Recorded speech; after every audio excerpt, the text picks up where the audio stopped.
بسم الله الرحمن الرحيم.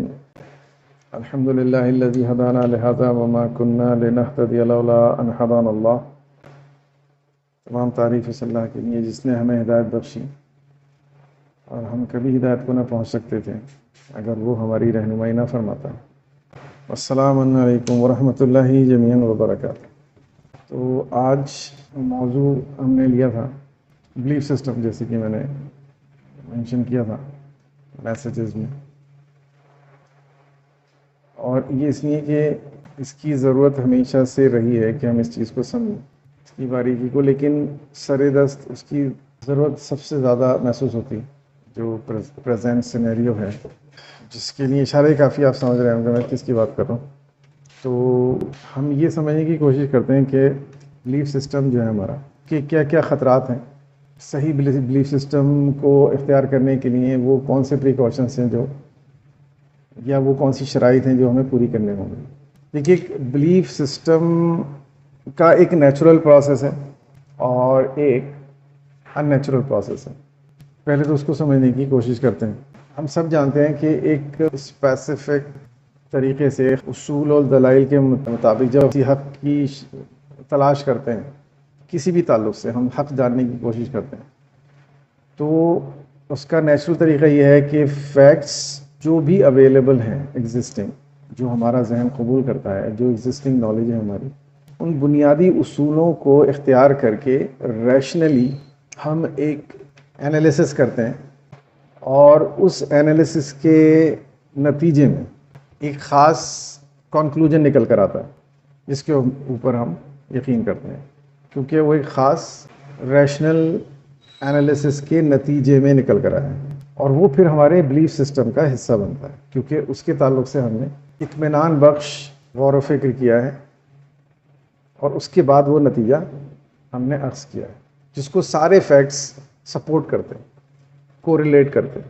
اور اس کا ان نیچرل جو بلیف سسٹم کا طریقہ ہے وہ یہ ہے کہ مجھے کوئی بھی فیکٹ دے دیا جائے اور اس کو میں بنا چھانے پھٹ کے، بنا اس کو سمجھے، بنا اس کے اوپر غور کیے، ایز اٹ از میں اس کو ایکسیپٹ کر لوں بنا کسی ریشنالٹی کے.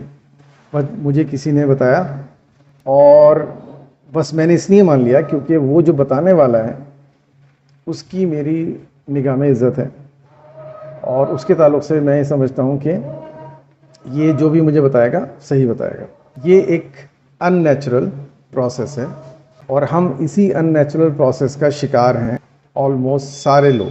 ہم سب لوگ اگر ایمانداری سے اس بات کو سمجھنے کی کوشش کریں کہ جو کچھ بھی ہم مانتے ہیں دین کے نام سے، ریلیجن کے نام سے، زندگی کے اصولوں کے نام سے، تو ان میں بہت کم حصہ ان چیزوں کا ہے جن کے تعلق سے ہم نے ذاتی طور پر محنت کی ہے، ذاتی طور پر انالیسس کیا ہے، اور اس کے بعد ہم نے ایک نتیجہ اخذ کیا ہے، ایک کنکلوژن انفر کیا ہے، اور اس کنکلوژن کو ہم نے اپنے بلیف سسٹم کا حصہ بنایا ہے. ایسا بہت ہی کمی کے ساتھ ہوتا ہے. جنرلی ہوتا یہ ہے کہ ہم مختلف سچویشنز میں جہاں کہیں بھی ہم پیدا ہوئے ہیں، جن فیملیز میں ہم پیدا ہوئے ہیں، ان فیملیز نے ہمیں ایک خاص بلیف سسٹم پاس آن کیا ہے، اور شاید ان کو بھی ویسے ہی پاس آن کیا گیا تھا، اس لیے انہوں نے ہمیں بھی ویسے ہی پاس آن کیا ہے، بنا کوئی فلسفی سمجھائے، بنا کوئی ریشنالٹی کے ساتھ میں. بس یہ ہے اور یہ ہے اور یہ ہے اور یہ نہیں ہے اور یہ ہے اور یہ نہیں ہے. اس طرح سے کچھ سیٹس آف بلیفز ہیں جو ہمیں دے دیے گئے ہیں، اور ان کو ہم نے ایز اٹ از اڈاپٹ کر لیا. اسی کا نتیجہ ہے کہ اگر کوئی شخص کسی شیعہ کے گھر میں پیدا ہو گیا ہے تو اس کا بلیف سسٹم وہی ہے جو شیعہ میتھولوجی کے جو بنیادی بلیفز ہیں وہ رکھتا ہے. کوئی اگر کسی ایسی فیملی میں پیدا ہو گیا ہے جہاں پر جن کا تعلق اہل حدیث مکتب فکر سے ہے، وہ انسان بھی پھر بنا سوچے سمجھے بس اسی اہل حدیث کے جو سیٹ آف بلیفز ہیں ان کو ایز اٹ از اس نے لے لیا ہے. کوئی دیوبندی کے گھر میں پیدا ہو گیا ہے تو اس نے ایز اٹ از وہ سارے بلیف سسٹم ان سے اڈاپٹ کر لیا ہے، اور بریلوی کے گھر میں پیدا ہو گیا تو اس نے اپنے بلیف سسٹم. تو ہم ذاتی تجربہ ہمارا سب کا یہی ہے کہ جو جہاں پیدا ہو گیا بس وہ وہی ہے. ایسا کم دیکھنے میں ملتا ہے کہ کوئی شخص کسی بریلوی کے گھر میں پیدا ہوا ہے اور وہ ذاتی طور پر دیوبندی مکتب فکر سے متاثر ہے یا اس کو مانتا ہے، یا کوئی بچہ جو ہے وہ کسی اہل حدیث گھرانے میں پیدا ہوا ہے لیکن وہ اہل تشیع کے بنیادی اصولوں کو اڈاپٹ کرتا ہے، یا سنی گھر میں کسی میں بھی فرقے میں پیدا ہوا ہے وہ اہل تشیع کے جو بلیف سسٹم ہے ان کے اوپر بلیف رکھتا ہے، یا اہل تشیع میں پیدا ہوا ہے وہ سنی دنیا کے بلیف سسٹم پر عمل پیرا ہے، یا کچھ باتیں اس نے جو ایکسیپٹ کی ہیں وہ اس نے سنی ورلڈ سے ایکسٹریکٹ کی ہیں، یا سنی ورلڈ کا ہے تو اس نے شیعہ مائتھولوجی سے ایکسٹریکٹ کیا ہے اور اس نے اپنا بلیف سسٹم خود تیار کیا ہے۔ تو یہ بات بآسانی آپ سمجھ سکتے ہیں۔ تو ہمارا کہنے کا مطلب یہ ہے کہ زیادہ تر ہمارا جو بلیف سسٹم ہے وہ ان نیچرل وے میں تشکیل پایا ہے۔ تو آپ یوں سمجھیں کہ ہمارا جو طریقہ ہے عام طور سے جو دیکھنے میں آتا ہے، خاص طور سے ہمارے بر صغیر میں، عام طور سے ویسے تو پوری دنیا میں یہ حال ہے، لیکن سب سے زیادہ جو دیکھنے میں آتا ہے وہ اس انڈین سب کانٹیننٹ میں دیکھنے میں آتا ہے کہ ہمارا ایک خاص بلیف سسٹم ہم پہلے ہی تیار کر لیتے ہیں، بنا بنایا ریڈی میڈ، اور پھر اس بلیف سسٹم کو سپورٹ کرنے والی احادیث اور قرآن کی آیت پوری زندگی ڈھونڈتے رہتے ہیں اور اپنے بلیف سسٹم کو ثابت کرتے رہتے ہیں، کیونکہ ہم یہ مانتے ہیں ہم جیسے ہی دیکھیں گے کہ ہمارے بلیف سسٹم سے کوئی بات ٹکرا رہی ہے کسی حدیث میں، کسی آیت میں، ہم فوراً اس کو اگنور کر دیں گے، اور وہ بھی تب جب ہم غور و فکر کرنے والے انسان ہیں تب، ورنہ تو کوئی خانہ ہی نہیں ہے۔ پوری زندگی بغیر سوچے سمجھے ایک روش پہ ہم چلتے چلے جاتے ہیں، ہمیں پتہ ہی نہیں ہوتا کہ ہمارا جو بلیف سسٹم ہے اس میں کتنی باتیں صحیح ہیں، کتنی باتیں غلط ہیں، ہم کبھی اس بات پر غور ہی نہیں کرتے، نہ ہمیں اس بات کی امپورٹنس کا احساس ہوتا ہے کہ اس میں بھی کوئی خاص بات ہو۔ جن لوگوں کو توفیق ہوتی ہے ان کا بھی طریقہ کار زیادہ تر یہ ہوتا ہے کہ ہمارا ایک بلیف سسٹم آلریڈی تیار ہے، اس کو ثابت کرنے کے لیے ہم اسٹڈی کرتے ہیں احادیث کی اور قرآن کی، جہاں پر بھی ہمیں سپورٹیو کوئی چیز ملتی ہے ہم اسے فوراً اڈاپٹ کر لیتے ہیں اور ہم منظر عام پہ لے آتے ہیں اور دلیل کے طور پر اس کو پیش کر دیتے ہیں کہ دیکھو اس حدیث میں یہ ہے نا، اس کا مطلب ہمارا یہ بلیف صحیح ہے، یہ آیت اس طرف اشارہ کر رہی ہے، دیکھو ہمارا بلیف صحیح ہے، یہ ایک بلیف ہمارا صحیح ہے۔ وہ بلیف جو کہیں کسی حدیث سے ٹکراتا ہو، کسی آیت سے ٹکراتا ہو، اس کا ہم ذکر نہیں کریں گے جان بوجھ کر، کیونکہ وہ ہمارے ایگزسٹنگ بلیف سسٹم کو سپورٹ نہیں کرتا۔ یہ بالکل ایسے ہی ہے جیسے جب ہم کوئی خواب دیکھتے ہیں تو اس کی تعبیر پوچھتے ہیں، ایک تو طریقہ یہ ہوتا ہے، یہ نیچرل وے ہے، میں نے ایک خواب دیکھا، میں نے کسی جاننے والے سے کہا کہ میں نے خواب دیکھا ہے اور ایسے ایسے دیکھا ہے، اس کی تعبیر کیا ہے۔ اور ایک اس کا ان نیچرل طریقہ ہے کہ میں تعبیر پہلے ہی سوچ لوں پھر خواب دیکھوں، میں رات کو لیٹوں تو یہ سوچوں کہ یہ تو تعبیر ہے اس خواب کی جو مجھے دیکھنا ہے، اب مجھے رات میں یہ خواب دیکھنا ہے جس کی یہ تعبیر ہو۔ یہ کتنا فنی ہے، کتنا کریزی ہے، آپ خود سمجھ سکتے ہو، اسے سمجھانے کی ضرورت نہیں ہے۔ لیکن ہم کبھی بھی اس بات پر غور نہیں کرتے کہ یہی طریقہ کار ہمارے بلیف سسٹم کے ساتھ ہم مستقل کر رہے ہیں، الٹی گنگا بہ رہی ہے۔ خواب دیکھنے کے بعد تعبیر پوچھی جاتی ہے، ہم تعبیر پہلے رکھتے ہیں، خواب بعد میں دیکھتے ہیں اس کے اکارڈنگ۔ ویسے ہی نیچرلی ہم سچ کی تلاش جب کرتے ہیں تو ہمارا طریقہ کار ہونا چاہیے کہ ہم ریشنلی چیزیں سوچیں، جو بھی ہمارے پاس فیکٹس ہیں تھرو قرآن مجید، تھرو احادیث صحیحہ، ان کو ان کے ڈاٹس کنیکٹ کرنے کی کوشش کریں اور اس سے دیکھیں کہ کیا سچائی سمجھ میں ہمارے آتی ہے، کس چیز کا کیا کانسیپٹ ہے، نماز کا کیا کانسیپٹ ہے، یا روزے کا کیا کانسیپٹ ہے، یا دین کا کیا کانسیپٹ ہے۔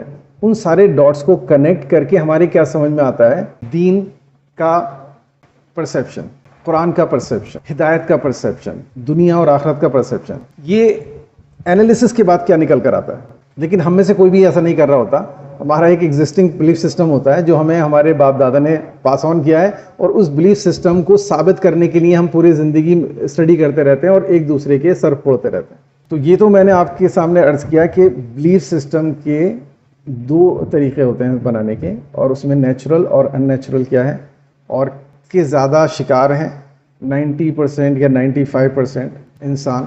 آپ خود اندازہ لگا سکتے ہیں شاید، آئی تھنک وہ پرسنٹیج اتنی کم ہے جو نیچرل وے میں بلیف سسٹم کو کریٹ کرنے والے ہیں کہ شاید وہ نیگلیجبل ہیں۔ میں اگر 95 بھی کہہ رہا ہوں کہ 95% نہیں کر رہے ہیں اور صرف 5% وہ ہیں جو نیچرل وے میں اپنے بلیف سسٹم کو بنا رہے ہیں، تو شاید یہ بھی میں زیادہ بول رہا ہوں۔ سب لوگ ہم یہ اس بات کو احساس کر سکتے ہیں۔ آپ سڑک پہ کھڑے ہو جائیے، آپ سب اپنے رشتہ داروں کو جانتے ہو، اپنے جاننے پہچاننے کے والے کو جانتے ہو، جتنے بھی آپ کے تعلق میں لوگ ہیں، وہ کسی بھی ریلیجن سے تعلق رکھتے ہیں، وہ کسی بھی فرقے سے تعلق رکھتے ہیں، آپ یہ اس کرائیٹیریا پر چیک کریے، آپ کو پتہ چل جائے گا کتنی پرسنٹیج ہے۔ بہرحال یہ تو ایک حقیقت ہے، اور اس سے آگے بڑھ کر ہمارے کرنے کا کیا ہے؟ کچھ اس میں دیکھیے بنیادی خطرات ہیں جو بہت ہی زیادہ تباہ کن ہیں، ان کو احساس کرنے کی ضرورت ہے، اور ان میں سب سے بڑا جو فیکٹر ہے وہ یہ ہے کہ ایگزسٹنگ بلیف سسٹم جو ہمیں ہمارے گھر والوں نے دیا ہے، اس بلیف سسٹم کو رکھنا ایک بنا سوچے سمجھے یہ ایک فالٹ ہے، اور اس سے اگلا فالٹ یہ ہے کہ باقی جو دوسرے لوگوں کا بلیف سسٹم ہے اس کے خلاف تعصب رکھنا اپنے دل، ان کے خلاف نفرت رکھنا اپنے دل میں، یہ اس سے بڑھ کر اس سے سیویئر ایک فالٹ ہے جس کے نتائج اس سے زیادہ خطرناک ہے۔ کم سے کم اتنا ہو کہ چلیے میں نے اپنا بلیف سسٹم اپنے آپ نہیں بنایا، اور میں نے ایسے ہی بنایا لے لیا اپنے پیرنٹس سے، اپنے بزرگوں سے، اور میں اسی کو فالو کر رہا ہوں، اور میں کوئی ریشنالٹی اس میں انوالو نہیں کر رہا، میں خود اپنے ذہن پہ کوئی زور نہیں ڈال رہا، اور جیسا بھی ہے وہ 40% کریکٹ 60% رانگ، اور 60% correct 40% wrong, I believe it, یہ بھی غنیمت ہے۔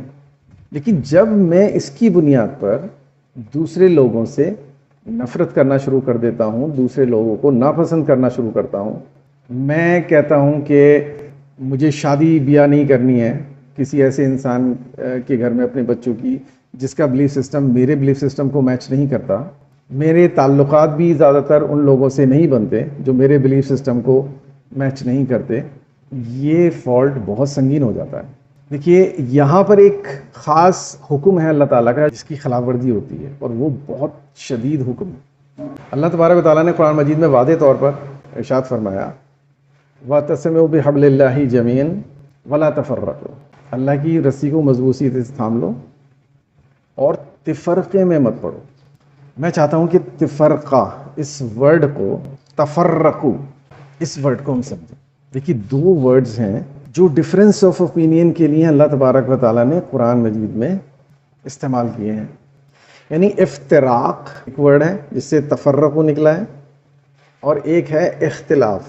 افتراق الف فے اور تے، رے الف اور قاف، یہ ہے افتراق۔ اختلاف آپ جانتے ہو الف خے تے لام الف اور فے، اختلاف۔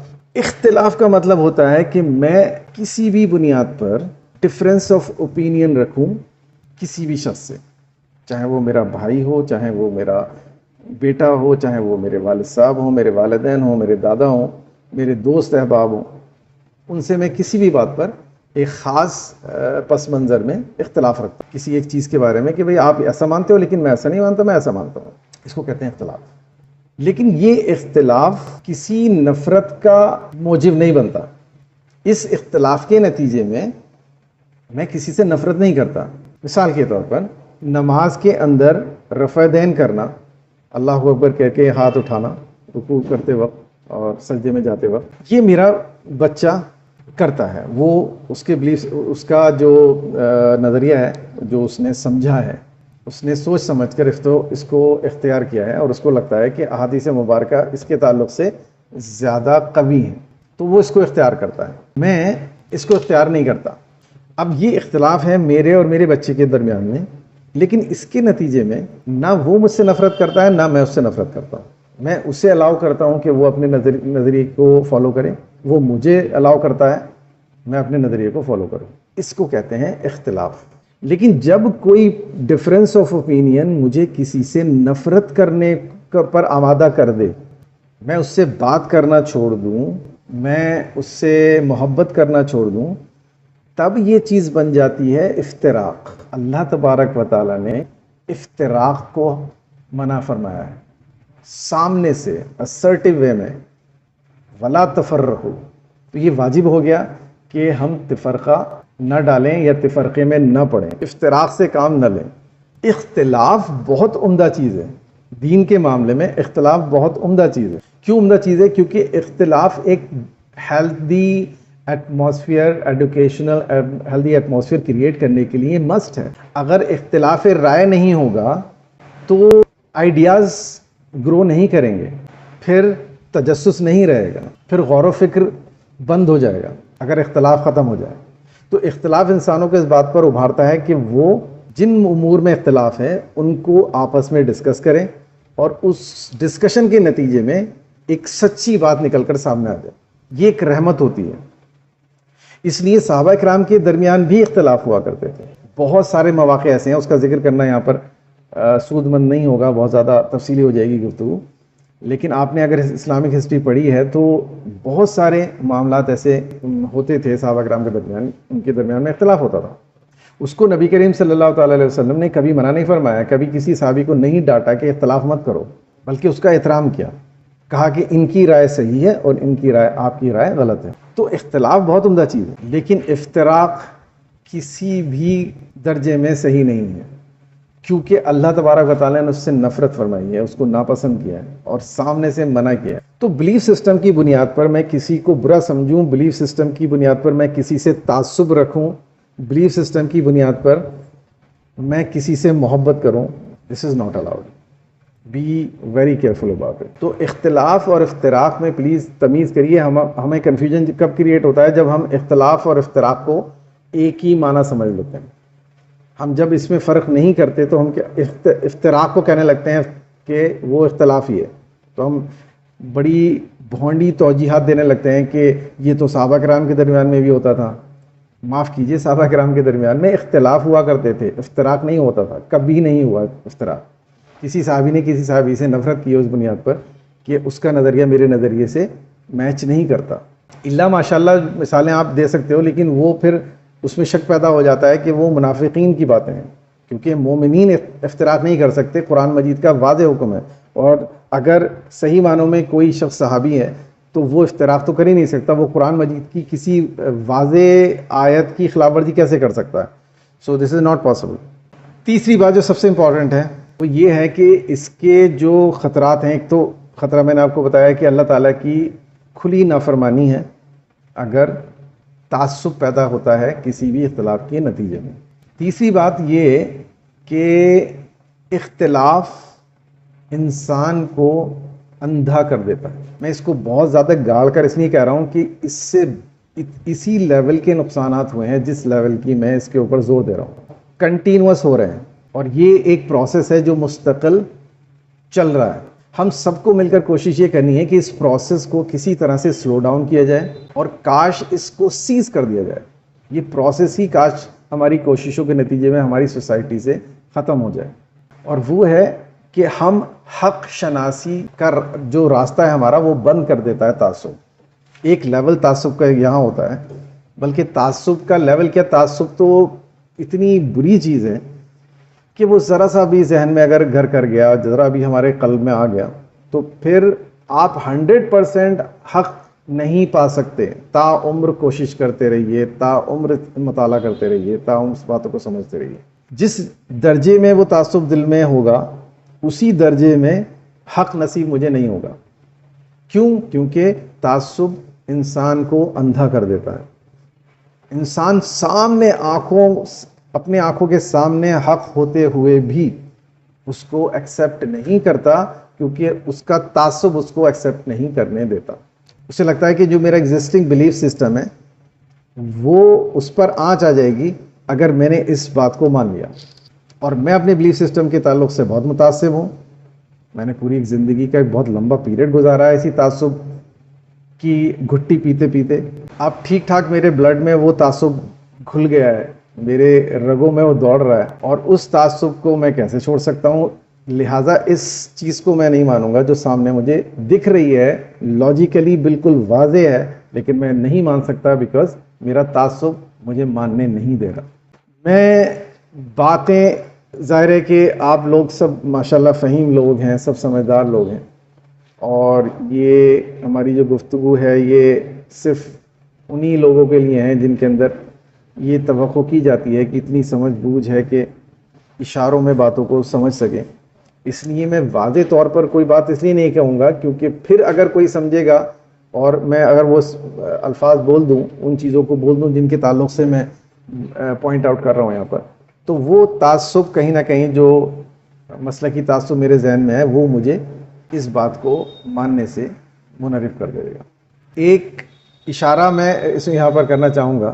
میں نے ذاتی طور پر، میں اپنا آپ کو ایکسپیرینس بتاؤں، میں نے ذاتی طور پر جو دنیا میں لوگوں کو سنا ہے اور سمجھنے کی کوشش کی ہے، مختلف اسلامک اسکالرز، بڑے بڑے اسلامک اسکالرز، بڑے دکھ کے ساتھ کہنا پڑتا ہے کہ ان کے اندر مشکل سے 2-3% اسلامک اسکالر مجھے ایسے ملے ہیں پوری زندگی تلاش کرنے کے بعد، جن کے اندر میں یقین کے ساتھ کہہ سکتا ہوں کہ ایک رائی کے دانے کے برابر بھی کوئی تعصب نہیں تھا، یا وہ تعصب سے بالکل پاک تھے، حق کو حق کہتے تھے، باطل کو باطل کہتے تھے۔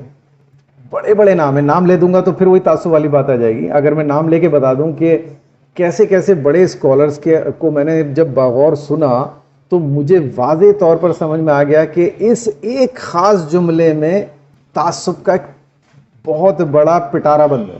یہاں انہوں نے تعصب سے کام لیا، یہاں انہوں نے تعصب سے کام لیا، یہاں انہوں نے تعصب سے کام لیا، واضح طور پر آپ بھی سمجھ سکتے ہو اگر تھوڑا سا غور کریں تو۔ اور سارے بلیف سسٹم کو آپ سمجھیں، پہلے کس فرقے کا کیا بلیف سسٹم ہے، کس اسکول آف تھاٹ کا کیا بلیف سسٹم ہے، اور وہ سب جاننے کے بعد میں آپ مختلف اسلامک اسکالرز کو جب آپ سنیں گے تو آپ دنگ رہ جائیں گے کہ کیسے کیسے بڑے بڑے نام ہیں۔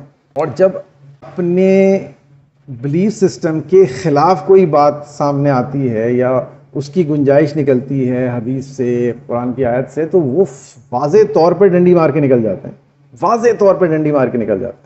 حیرت ہوتی ہے کہ اتنا فہیم انسان ہے، اس چیز کو کیسے اگنور کر گیا۔ تو مسئلہ وہی ہے کہ جو اتنی خوفناک چیز ہے، بتانے سے مراد یہ ہے کہ جو اتنی خوفناک چیز ہے، جو اتنے بڑے اسلامک اسکالرز کو جنہوں نے اپنی زندگیاں کھپائی ہیں، وہ بھی اپنے آپ کو 100% پاک نہیں کر پائے اس ایک خوفناک مرض سے، جس کو تعصب کہتے ہیں۔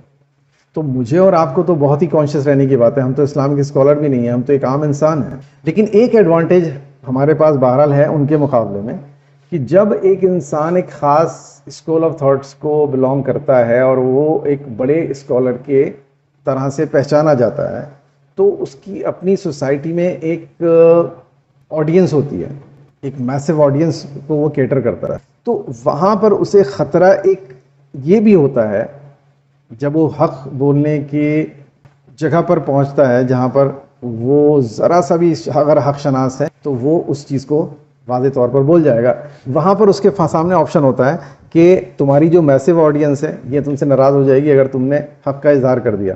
یہ وہ خطرناک کاسٹ ہے جو وہ کاسٹ ادا نہیں کر پاتا، اور وہ اس کاسٹ کو ادا نہ کرنے کی وجہ سے اسے ڈنڈی مارنے پہ اس کو مجبور ہونا پڑتا ہے۔ وہ وہاں پر ڈنڈی مار جاتا ہے کہ بھئی یہ تو بات میں نہیں کہہ سکتا، میرے کروڑوں ویورز مجھ سے ناراض ہو جائیں گے، میرے کروڑوں میرے ماننے والے معتقد مجھ سے ناراض ہو جائیں گے، کہہ رہے حضرت نے یہ کیا کہہ دیا۔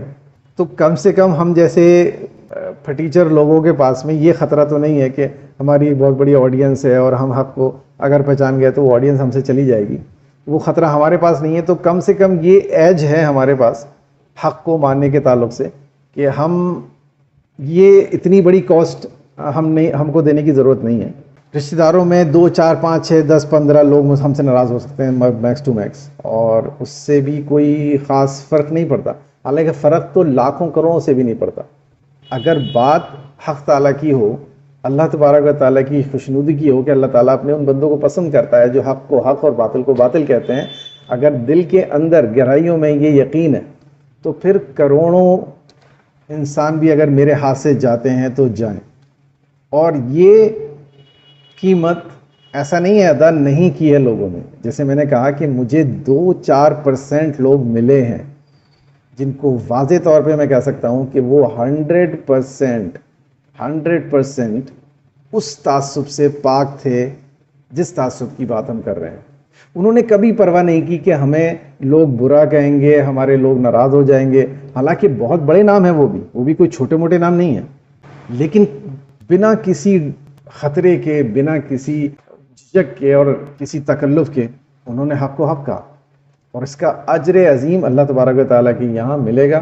ہمیں نہیں معلوم کیا ملے گا، لیکن بہت عظیم اجر ہوگا، کیونکہ بہت ریئر ہے، فی زمانہ بہت ریئر ہے، ہمارے زمانے میں تو بہت ریئر ہے۔ تو میں آپ کو ریکمنڈ کروں گا کبھی آپ کو فرصت ملے، اور ہو سکتا ہے کہ آپ میں سے بہت سے لوگوں نے انہیں سنا بھی ہو، میں ذاتی طور پہ انتہائی محبت کرتا ہوں ان لوگوں سے جن کے اندر مجھے یہ سمٹم نظر آئے، یا مجھے اللہ تعالیٰ نے یہ خوش قسمتی سے مجھے ان سے آشنا کیا، میری نالج میں وہ لوگ آئے۔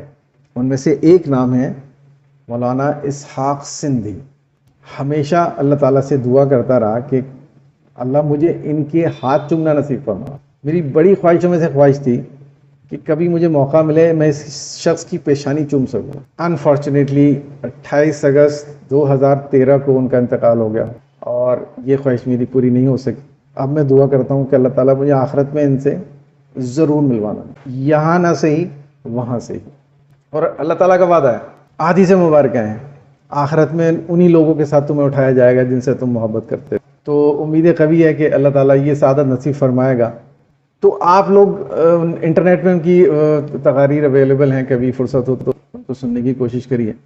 حالانکہ ان کی زیادہ تر جو اسپیچز ہیں وہ بہت گاڑی پنجابی میں ہیں, کچھ اردو میں بھی ہیں اویلیبل لیکن زیادہ پنجابی میں ہیں.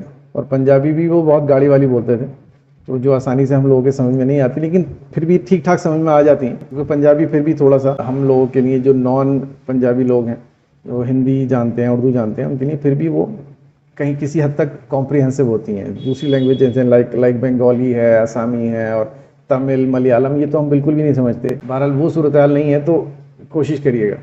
I really love him. انہوں نے اتنی بڑی باتیں ایسے آرام سے بول دیں جو تصور سے باہر ہے. کبھی پرواہ نہیں کی, لوگوں کی گالیاں سنی, لوگوں کے لان تان سنے, ایسے میں نے کمنٹس دیکھے ہیں ان کی ویڈیوز پر کہ دل چھلنی ہو جاتا ہے دیکھ کے کہ کیسا عظیم انسان, کتنا ریئر انسان, اس کو بھی نہیں بخشا لوگوں نے. وہ اور آج جو زندہ لوگ ہیں ان میں سے ایک عالم دین ہے مولانا عمران نظر حسین. حالانکہ وہ لیکچرز انگلش میں ہی دیتے ہیں سارے, اور الحمدللہ آپ سب لوگ انگلش نوئنگ لوگ ہو. میں ان کی فکر سے 100% متفق نہیں ہوں. جیسے اسحاق سندھی صاحب کے ساتھ تو میں تقریباً 100% متفق ہوں. I love that person, I love the psychology, I love everything about him. وہ میرا لگاؤ اور وہ میرا اٹیچمنٹ مولانا عمران نظر حسین صاحب سے نہیں ہے. بہت ساری باتوں میں ذاتی طور پر اختلاف کرتا ہوں ان سے اور میرے سمجھ میں نہیں آتی, بلکہ جو توجیحات وہ دیتے ہیں اس کے برعکس کچھ اور سمجھ میں آتا ہے. یہ چھوٹی منہ بڑی بات, بہت بڑے آدمی ہیں وہ. لیکن بہرحال اختلاف رائے رکھنا ہر ایک عام انسان کا بھی حق ہے, تو میرا بھی حق ہے. لیکن لاکھ روپے کی بات جس کو وی مسٹ ریسپیکٹ, ہر انسان کو سننا چاہیے, ہر انسان کو ان کو دیکھنا چاہیے. وہ ایک خوبی اس بندے کے اندر وہی ہے جو مولانا اسحاق سندھی کے اندر تھی کہ جب انہیں جو چیز حق لگتی ہے بول دیتے ہیں. اب پوائنٹ ڈفرینس آف اوپینین ہونا تو ایک نیچرل بات ہے. کوئی انسان ایک کوشش کرتا ہے, اس کا ایک نتیجہ اخذ کرتا ہے, ایمانداری کے ساتھ کرتا ہے, اس میں کوئی تعصب نہیں ہوتا. کبھی کبھی ہم نتیجہ غلط بھی نکالتے ہیں باتوں کو. تو اس کے تعلق سے جیسے ایک حدیث مبارکہ ہے کہ نبی کریم صلی اللہ علیہ وسلم نے فرمایا کہ کوئی شخص اگر دین کے امور پر غور و فکر کرتا ہے اور اس سے غلط نتیجہ اخذ کرتا ہے تو روز محشر اللہ تبارک تعالیٰ کہے گا فرشتوں سے کہ اس کو پورا اجر دو, کیونکہ اس نے محنت میں کوئی کمی نہیں کی, اس کی نیت میں کوئی کھوٹ نہیں تھی, سچے دل سے محنت کی ہے, سچے دل سے کوشش کی ہے, بھلے ہی اس نے نتیجہ غلط اخذ کیا ہے, اس لیے پورا اجر ملے گا اسے. صحابہ کرام نے رسول اللہ صلی اللہ تعالی علیہ وسلم سے سوال کیا کہ یا رسول اللہ پھر اس شخص کا کیا جس نے محنت بھی کی, غور بھی کیا اور صحیح نتیجہ اخذ کیا؟ تو حضور نے فرمایا اس کو 2 گنا ملے گا, اس کو اس شخص کا 2 گنا دیا جائے گا. ایسا نہیں ہوگا کہ وہ کہہ سکے کہ یا اللہ میں نے تو نتیجہ بالکل صحیح نکالا, محنت بھی کی اور نتیجہ بھی صحیح نکالا, پھر مجھے بھی اتنا ہی اجر اور اس آدمی کو بھی اتنا ہی اجر جس نے غلط نتیجہ اخذ کیا. ایسا بھی نہیں ہوگا. حضور نے فرمایا اس کو 2 گنا ہوگا, اس کو 2 گنا اجر دیا جائے گا. تو بہرحال اس میں کوئی خطرہ نہیں ہے, اس میں کوئی نہ ہی اس حدیث سے یہ بات بھی ثابت ہوتی ہے کہ ہر انسان صحیح نتیجہ اخذ نہیں کرتا. میں کوئی غور کرتا ہوں, 10 باتوں پہ غور کرتا ہوں, اس میں سے 8 باتوں پر میرا جو کنکلوژن ہوتا ہے ہو سکتا ہے صحیح ہو, 2 پر غلط ہو سکتا ہے 2 پر صحیح ہو, 8 پر غلط ہو. لیکن اللہ تبارک و تعالیٰ کی بارگاہ میں کوشش دیکھی جاتی ہے, رزلٹ نہیں دیکھا جاتا. یہ صرف اکلوتا ایک ایگزامینیشن ہے جہاں پر اسٹڈی پر نمبر ملتے ہیں. پیپر آنسر صحیح کیا نہیں کیا یہ دنیا کے ایگزامز کی طرح نہیں ہے کہ پوری سال اپنے ماتھا پچی کی اور اپنی پوری ایڑی چوٹی کا زور لگایا اور ایگزام کے دنوں میں آپ بیمار پڑ گئے اور پیپر میں صحیح پرفارم نہیں کر سکے اور آپ فیل ہو گئے. اللہ تعالیٰ کے یہاں سے نہیں ہے. اللہ تعالیٰ کے یہاں تو اسٹڈی پر ہی نام ہے. وہاں ریکارڈ ہو رہا ہے کون کتنی اسٹڈی کر رہا ہے، کون کتنی محنت کر رہا ہے. امتحان میں صحیح آنسر کیے ڈبل مارکس، امتحان میں غلط آنسر کیے فل مارکس. ہم نہیں سمجھ پاتے وہ اس کے رحمان الرحیم ہونے کا مطلب کیا ہے، صحیح میں تصور نہیں کر پاتے. کنوے یہی کرنا ہے آپ کو جو خطرہ مجھے محسوس ہو رہا ہے. اور خاص طور سے اب میں تھوڑا سا بے تکلف آپ کو اشارہ کر دوں. فی الحال ہر ایک انسان کے لیے جو اس کی سوچ کا محور ہے وہ فلسطین بنا ہوا ہے، فلسطین کے حالات بنے ہوئے ہیں. ہم سب لوگ جانتے ہیں، ہم سب لوگ اسی فکر میں ہر ٹائم گھلے ہوئے ہیں، ہم سب کے ذہنوں میں یہی چلتا رہتا ہے آلموسٹ. لیکن میں نے جو خطرناک بات دیکھی ہے اس سینیریو میں وہ یہ کہ ایک بہت بڑی تعداد ہے ہم مسلمانوں کی جو تعصب کی وجہ سے، باوجود اس کے کہ فلسطین کے لوگوں کا درد رکھتے ہیں دل میں، لیکن اس پورے سینیریو میں بہت سے ایسے فیکٹس ہیں جن کو اگنور کرتے ہیں صرف اور صرف اپنے اسی اندھے تعصب کی وجہ سے.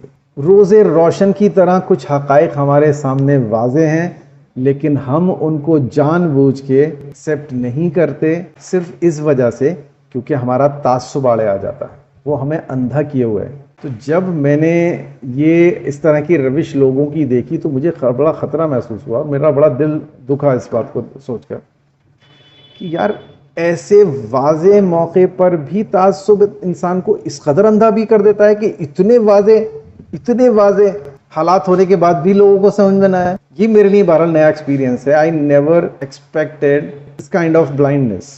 تعصب اتنا اندھا کر دیتا ہے، اس کا تصور بہرحال میرے لیے محال تھا اب سے پہلے. اور جب میں نے یہ دیکھا تو مجھے اس بات کا احساس ہوا کہ میں آپ سے اپنے اس دکھ کو شیئر کروں اور کوشش کروں کہ کم سے کم ہم لوگوں میں سے خدا نخواستہ کوئی اس تعصب کا شکار نہ ہو، اور خدا نخواستہ وہ اس وجہ سے اللہ تبارک و تعالیٰ کی شناسائی، اس کے جو دین کا حق ہے اس حق سے محروم رہ جائے. خدا کرے ہر انسان کو حق نظر آئے، شر نظر آئے. کیونکہ اللہ تعالیٰ کا شاید یہ اصول ہے اور یہ سزا ہے انسان کے لیے تعصب کی کہ اگر وہ ولا تفرقو کی خلاف ورزی کرتا ہے تو شاید اللہ تعالیٰ کا ہی قانون یہ ہے کہ اللہ تعالیٰ اس کو عقلی طور پر اتنا معذور، اتنا مفلوج بنا دیتا ہے کہ پھر وہ اتنی واضح نشانیوں کو بھی نہیں سمجھ پاتا. اللہ تعالیٰ سب کو محفوظ رکھے اس اندھے پن سے.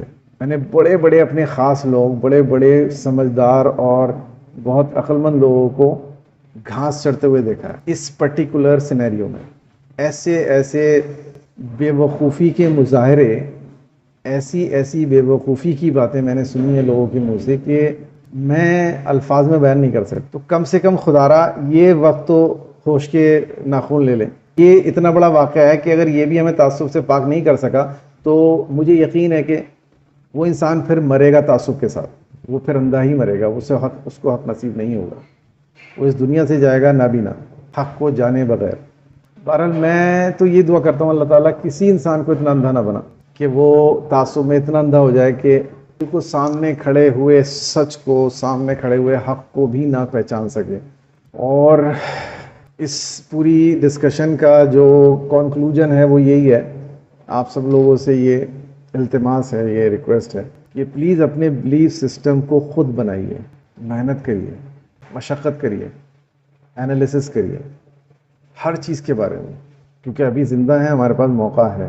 آخرت میں یہ بلف نہیں چلے گا کہ میں نہیں جانتا تھا یا میرے ابا نے مجھے یہ بتا دیا تھا، میرے دادا نے مجھے یہ بتا دیا تھا. اللہ تعالیٰ، کیونکہ اللہ تعالیٰ نے سب کو عقل سلیم عطا کی ہے، اتنی انٹلیکٹ ہے، اتنی امیزنگ انٹلیکٹ اللہ تعالیٰ نے انسان کو دی ہے کہ وہ انفرادی طور پر ہر چیز کو انالائز کر کے سمجھ سکتا ہے، ہر چیز کو انالیسس کر کے سمجھ سکتا ہے، حق کیا ہے، باطل کیا ہے.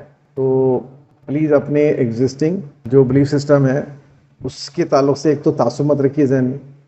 پہلا مرحلہ یہ ہے، کیونکہ تعصب اگر رہا تو پھر آپ کتنی بھی کوشش کرو حق کو نہیں سمجھ پاؤ گے. تو پہلی سٹیپ یہی ہے کہ جو ایگزسٹنگ آپ کا بلیف سسٹم ہے اس کے تعلق سے لینینسی بڑھتی ہے، ریجیڈیٹی ختم کریے، اور یہ ریئلائز کریے کہ میں ہی صحیح باقی سب غلط کیوں؟ ہو سکتا ہے میں بھی غلط ہوں، ہو سکتا ہے کوئی اور صحیح ہے، یا اگر 100% اگر سب صحیح نہیں ہے تو ہو سکتا ہے کہ 100% میں بھی صحیح نہ ہوں. میں کیوں اپنے آپ کو اتنا صحیح سمجھ رہا ہوں؟ تو پہلی سٹیپ میں تو یہ ریئلائز کرنے کی ضرورت ہے اور اس کے بعد میں پھر اسکیننگ کریے اپنے ایگزسٹنگ پرسیپشنس کی اور اپنے بلیف سسٹم کی کہ آپ کو کیا کیا پروسا گیا ہے بچپن سے لے کر آج تک، اور ان میں سے ایک ایک بات کو پکڑتے جائیے اور خود انالیسس کرتے جائیے. اس کے بعد جو بھی ہمارا کنکلوژن نکل کر آتا ہے اس پر ہمیں انعام ہی ملنا ہے، سزا نہیں ملنی. ہاں کنکلوژن ہی نہیں نکالنے کی کوشش کری اور محنت ہی نہیں کی تو اس کے لیے ضرور سزا ملنے والی ہے خدا نخواستہ مرنے کے بعد. کہ میں نے اور آپ نے ہر چیز میں دماغ لڑایا، 13 گھنٹے پڑھائی کی JEE کریک کرنے کے لیے اور نیٹ کریک کرنے کے لیے اور یہ کریک کرنے کے لیے وہ کریک کرنے کے لیے. کبھی یہ توفیق نہیں ہوئی کہ اپنے بلیف سسٹم کے اوپر 1 سال اتنی محنت کر لوں جتنی میں نے 12th میں فزکس یا میتھ یا کیمسٹری پڑھنے میں محنت کی تھی یا انٹرنس ایگزامینیشن کی تیاری کے لیے محنت کی تھی، جبکہ مجھے معلوم ہے کہ سب سے بڑا ایگزام یہی ایگزام ہے جس کے تعلق سے میں بالکل بھی محنت نہیں کر رہا. تو اگر میں اس چھوٹی سی مختصر سی زندگی کے تعلق سے اتنا زیادہ ایمبیشیس ہوں تو کیا مجھے اس لائف کے تعلق سے اسٹڈی کی، غور و فکر کی، دماغی محنت کی ضرورت نہیں ہے جس کا کوئی اینڈ نہیں ہے؟ یا یہ مجھے خدا نخواستہ یقین ہی نہیں ہے کہ کوئی زندگی ہونے والی ہے مرنے کے بعد جس کا کوئی اینڈ نہیں ہوگا؟ اگر ہے یقین کہ ایک اینڈ لیس لائف میں ہم ٹرانسفارم ہونے والے ہیں جیسے ہی ہم مرتے ہیں، پھر جو ہم ٹرانسفارم ہوتے ہیں وہ ایک ایسی دنیا میں ہوتے ہیں جس کا کوئی انت نہیں ہے، جس کا کوئی اینڈ پوائنٹ نہیں ہے. وہ زندگی ہماری بہتر ہو، وہ زندگی ہماری کامیاب ہو، اس کے لیے کتنی محنت درکار ہے یہ آپ اپنے دل سے پوچھیے، یہ آپ خود اپنے دل سے پوچھیے. تو بہرحال یہ کچھ باتیں تھیں جو ذہن میں تھیں. بہت لمبی چوڑی بات نہیں کرتے، ہمارا جیسے جو طریقہ ہے کہ ہماری ڈسکشن کا ایک سینٹرل آئیڈیا ہوتا ہے، اس سینٹرل آئیڈیا کو لینا ہے بس، تاکہ وہ جو برین ٹینڈنسی ہے بھولنے کی کہ 24 گھنٹے کے بعد میں 80% ڈسکشن آپ بھول جاتے ہو، تو اس 80% کو بھول جانے کے بعد میں جو 20% آپ کے ذہن میں بچے تو وہ کم سے کم وہ سینٹرل آئیڈیا ہی بچ جائے ڈسکشن کا. اب اس کے تعلق سے اگر آپ کے ذہن میں کسی کے ذہن میں کوئی سوال ہے تو وہ سوال کر سکتے ہیں. مناگت کا کوشچن آ گیا ہے، ان کا مائک کام نہیں کر رہا تھا. اچھا ٹھیک ہے. تو وہ کہہ رہے تھے کہ آپ نے بتایا کہ بلیف سسٹم خود بنانا چاہیے، جی تو اس کے لیے سورس کیا ہونا چاہیے، اور مطلب انسان اسٹڈی کس وے میں کرے، اور سیلف لرننگ کرے یا پھر کسی استاد کے انڈر کرے؟ یہ ان کا کوشچن. بھائی مسئلہ یہ ہے نا کہ کسی استاد کے انڈر میں، جیسے میں نے آپ سے عرض کیا کہ استاد لاؤ گے کہاں سے؟ وہ جو خود ہی متاثر ہوگا وہ آپ کو کیا تعصب سے پاک کرے گا، یا وہ کیا آپ کا بلیف سسٹم پیور دے گا؟ آپ کسی استاد کے انڈر میں جاؤ گے، وہ پہلے سے ہی کسی بت کو لیے بیٹھا ہے اپنے دل میں، تو وہ بت ہی آپ کے دل میں رکھ دے گا. آسمان سے گرا کھجور میں اٹکا والی ہو جائے گی بات. تو یا تو آپ کو خوش قسمتی سے ایسا کوئی استاد مل جائے جس کے تعلق سے آپ کا دل اس بات کی گواہی دے 100% یقین کے درجے میں کہ وہ استاد آپ کا پاک ہے ہر طرح کے تعصب سے، اور جو بھی آپ کو بات بتائے گا وہ حق کی بنیاد پر بتائے گا. ایسے کسی انسان کی اگر گائیڈنس نصیب ہو جائے تو ایسی بات ہے، سبحان اللہ، گائیڈ تو ہمیشہ اچھا ہوتا ہے. لیکن سورس وہ بھی نہیں ہے، سورس تو قرآن مجید ہی ہے، لیکن اس قرآن مجید سے بلیف سسٹم کو ایکسٹریکٹ کرنا ایک ٹف جاب ہے، جس کے لیے اگر کوئی استاد مل جائے تو سبحان اللہ، اور اگر استاد نہیں ملتا ہے تو اللہ تبارک و تعالیٰ نے خود ہی ارشاد فرمایا کہ ہم اپنی طرف آنے کی راہ دکھا دیتے ہیں. اگر کوئی بھی سہارا نہیں ہے، کوئی بھی انسان کے پاس ایسی گائیڈنس نہیں ہے جو اس کو حق شناسی تک لے جا سکے، تو اللہ تعالیٰ کا وعدہ ہے وہ کافی ہے حق شناسی تک لے جانے کے لیے. بس ضرورت اس بات کی ہے کہ میں اپنے آپ کو پاک کر کے ہر طرح کے تعصب سے اور اس کے سامنے ہاتھ اٹھاؤں اور اس سے کہوں کہ اللہ تیرے علاوہ کسی کے آگے میں نہیں ہاتھ پھیلاؤں گا، کیونکہ میں نے دنیا کو دیکھ لیا، سب اپنے اپنے تعصب کٹا دیتے ہیں، تو مجھے اپنے طرف آنے کی راہ دکھا دے. تو اللہ تبارک و تعالیٰ قادر مطلق ہے، وہ چاہے تو انسان کو چلتے چلتے حق نصیب کر دے، سوتے سوتے حق نصیب کر دے. انسان ایسے حق تک پہنچ جائے گا کہ وہ تصور بھی نہیں کر سکتا، آپ یقین جانیں. تو بالکل اگر کوئی ایسا استاد نہیں ہے تو سورس کی جہاں تک بات آپ نے پوچھی کہ سورس کیا ہے، تو سورس تو ظاہر سی بات ہے تمام حق جتنے بھی دنیا میں حق ہیں ان کا سب کا سرچشمہ قرآن مجید ہے، سب کے سوتے اسی سے پوچھتے ہیں. تو قرآن مجید از دی اونلی کتاب، اونلی بک جس کے تھرو ہم 100% حق تک پہنچ سکتے ہیں. لاکھ زمانے تبدیل ہو جائیں، لاکھ سازشیں جو دشمن کھڑی کر دے، لاکھ جال بندے، لیکن قرآن مجید از انف اینڈ انف، آپ کو حق تک لے جانے کے لیے اس کے علاوہ کسی چیز کی ضرورت نہیں ہے۔ اب رہی بات اس بات کی کہ بہت سے لوگ آپ کو یہ بات بولیں گے کہ قرآن مجید سب کے سمجھنے کی چیز نہیں ہے جی، یہ تو بہت علماء اکرام کے سمجھنے کی چیز ہے۔ جس قرآن مجید کو اللہ تبارک و تعالیٰ نے ہدی للمتقین کہا ہے، جس کو اللہ تبارک و تعالیٰ نے خود یسر القرآن کہا ہے کہ ہم نے قرآن کو آسان بنایا تاکہ تم سمجھ سکو، تو اللہ تبارک و تعالیٰ خالق کائنات جس کی وہ خود کلام ہے، وہ تو کہہ رہا ہے اس کو بہت آسان ہے، سمجھنے کی کوشش کرو۔ وہ خود کہہ رہا ہے افلا تدبرون افلا تذکرون، سمجھتے کیوں نہیں، سوچتے کیوں نہیں؟ اور یہ حضرت فرما رہے ہیں کہ یہ سمجھنے کی چیز نہیں ہے، یہ کچھ لوگوں کو سمجھنے کی چیز ہے، بہت مشکل ہے، تم ڈوب جاؤ گے اس میں، تم ایسا ہو جاؤ گے، تم ویسا ہو جاؤ گے۔ تو یقیناً آپ سمجھ لیجئے کہ یہ ایک شیطانی وسوسہ ہے، اور کبھی کسی ایسے سو کالڈ اسلامک اسکالر کے چکر میں نہ پڑے۔ میں سو کالڈ بہت سوچ سمجھ کے بول رہا ہوں، ایسے لوگ سو کالڈ ہی ہیں، وہ حقیقتاً کوئی اسلامک اسکالر نہیں ہے جو آپ کو یہ کہے جو میں نے کہا۔ اگر اسلامک اسکالر ٹرو سینس میں ہوگا تو وہ ہمیشہ آپ سے کہے گا کہ قرآن مجید سے جڑو، انفرادی طور پر قرآن کو سمجھو، انفرادی طور پر قرآن مجید کو سیکھو۔ اور کوئی کوشچن تو نہیں؟ السلام علیکم ورحمۃ اللہ جمیعاً وبرکاتہ۔